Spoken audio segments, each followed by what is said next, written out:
We received the most terrifying order imaginable, called Judgment Day. What happened next will leave you frozen in shock and horror. This is a very interesting and captivating story. Only the brave will hear it to the end. The radio crackled again at dawn, not with static this time, with purpose. I was crouched beside Riley near the south perimeter when I saw Ramirez bolt upright from the comm tent, headset still hanging around his neck. His face was tight, unreadable. "Command just activated judgment," he said. We gathered around in silence. Frost still clung to the edges of our gear, breath puffing out in short white clouds. No one said a word. Ramirez unrolled a coded sheet from his sleeve and laid it flat on the ammo crate. "Full-scale counteroffensive," he said. "This is the final push for the forest. We get one shot. They're dropping supplies, weapons, and something else." He hesitated, then looked up. His voice dropped. "A chemical payload. Mass effect dispersal." The silence turned heavy. "You're joking," Riley muttered. No one laughed. Even Foster looked up from his boots. "You mean gas?" "Yeah," Ramirez said. "We're being issued chemical suits and gas masks. Deployment only under direct order. High altitude drop. Wind must favor us." I stared at the paper, but the lines blurred. A chemical bomb. A real one. We'd heard rumors of such things being stockpiled, but never thought we'd be the ones holding the match. "This isn't war," someone whispered. "This is annihilation." Riley spat in the dirt. "They were gonna do the same to us. You didn't hear those prisoners. No survivors. Clean sweep." I remembered the interrogation, the trembling voices, the plans to burn the camp, wipe out every last one of us, asleep or awake. Ramirez folded the sheet slowly. "This isn't about revenge. It's survival. We don't use it unless we have no other choice." The way he said it told us everything. We would run out of choices. He looked each of us in the eye. "Make peace with it now, because when this starts, there won't be time for thinking. Only doing." The sun finally crested the treetops, casting long shadows over the frost-bitten ground. And just like that, the day began. The choppers came in low around noon, blades slicing the sky like razors. We ducked instinctively as they thundered overhead, dropping crates with dull, thudding impacts across the makeshift clearing. Dust rose, mingling with engine exhaust and our unspoken dread.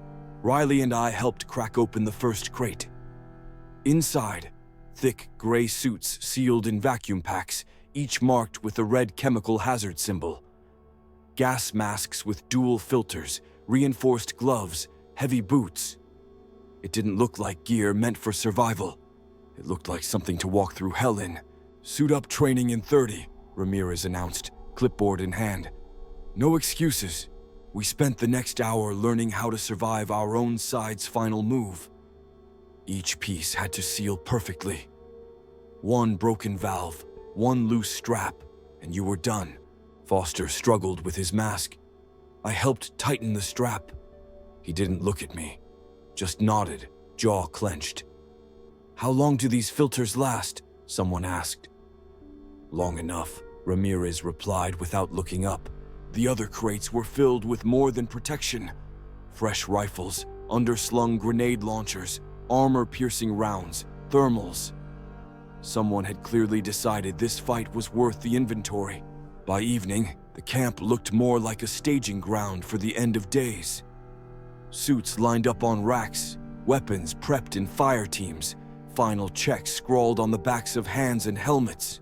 The atmosphere had changed. Not fearful, not angry, just quiet, focused. I sat alone with my pack and stared at the tree line.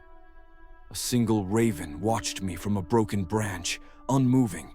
Riley dropped beside me with 2 canteens, tossed me one. "Feels different now, huh?" I nodded. "Like we're walking into something we don't come back from." "Maybe we are. Doesn't matter. We go together." He clinked his canteen against mine. Metal on metal. Hollow. Final briefing in 5, someone called. I stood, slung my rifle, and joined the others. Ramirez stood by the map, already in partial armor. His voice was even, but his eyes told the truth. Tonight, we take back the forest, whatever it takes. We said nothing, just nodded, one by one. And when we moved like men who already knew the cost. The forest loomed in front of us like a broken promise, burned, splintered, reshaped by months of fighting. We moved in silence, boots sinking into mud and ash, the only sound the click of gear and the low rustle of branches above. Our column advanced in staggered lines. Ramirez led point with Riley and Foster. I took the second group, covering the left. The suits were packed in our rucks, masks slung to our sides like grim talismans. We crossed the old creek bed first, then the ravine, then nothing but open slope. And that's when the first tracer cracked past my head. Contact north flank. We hit the dirt. The forest exploded around us, not with gas this time, but lead. Enemy fire poured from a camouflaged ridge just above tree line. Suppressive fire left side. I rolled behind a half-fallen log, popped 3 shots center mass into muzzle flashes. Riley's team flanked right, launching grenades into the underbrush. Smoke, screams. Bark shredded into splinters. We pushed hard, but they had numbers. Radio chatter confirmed multiple enemy platoons converging. Then came the rumble. Armor inbound, Foster shouted, pointing.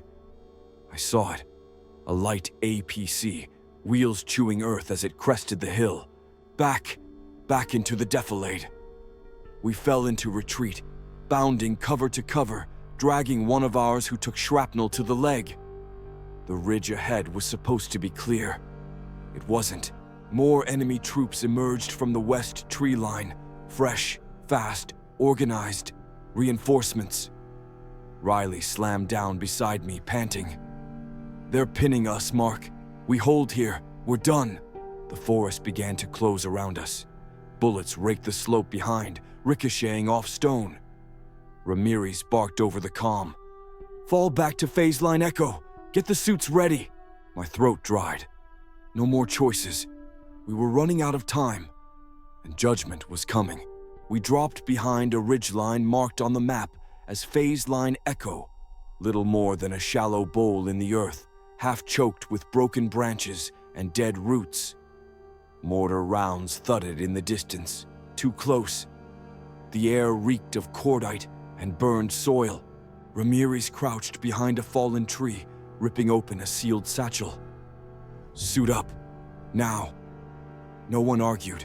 We moved like machines, unsnapping harnesses, pulling the gray polymer suits from their packs, unfolding, stepping in, sealing every edge with trembling fingers.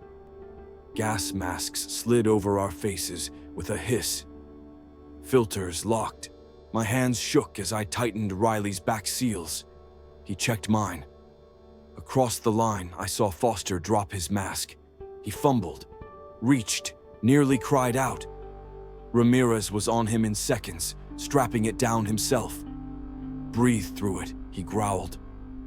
Don't panic. You panic, you die. The wind stirred, pushing dry leaves across the forest floor. Ramirez checked his watch, then the sky. 10 minutes.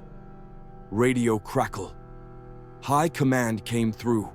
Judgment release inbound. Confirm readiness. Echo actual confirms, Ramirez replied. Coordinates locked. Wind is favorable. Drop authorized. We sank lower into the dirt.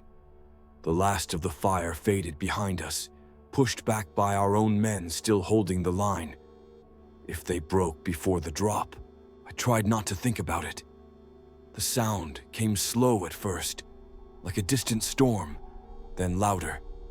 A low, rising growl that rolled across the canopy like thunder peeling open the sky. We looked up as one, and there it was, the silhouette of a bomber, black against the orange smear of sunset. Ramirez raised his arm. Judgment begins. And the world held its breath. The bomb fell like silence made solid, slow, graceful, terrifying. We watched it descend, a dark capsule trailing fins, vanishing into the tree line ahead. No flash, no fire, just a soft thud that barely echoed.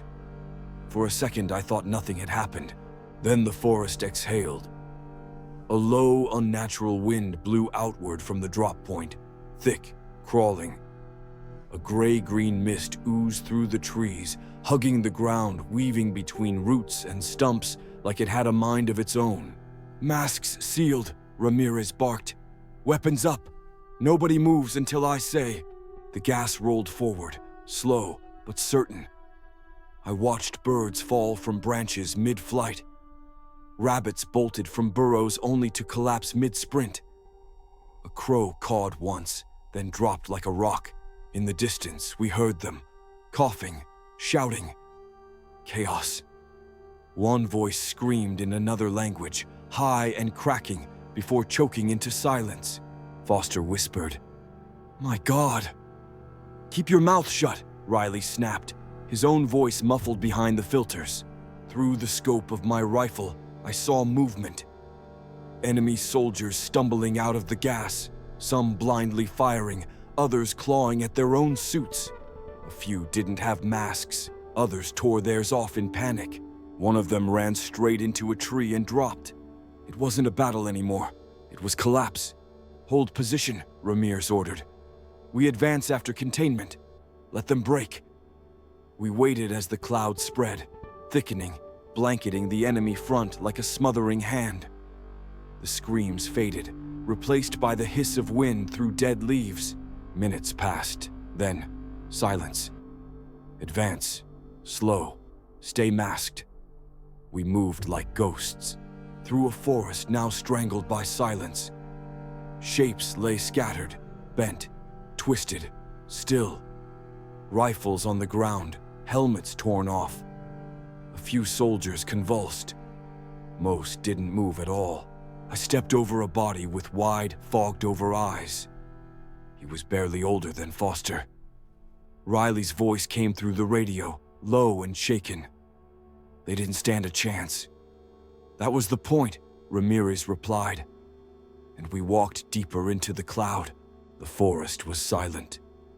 Not quiet, not the usual rustle of wind or chirp of birds, but a hollow, unnatural silence, like the world was holding its breath long after death had swept through.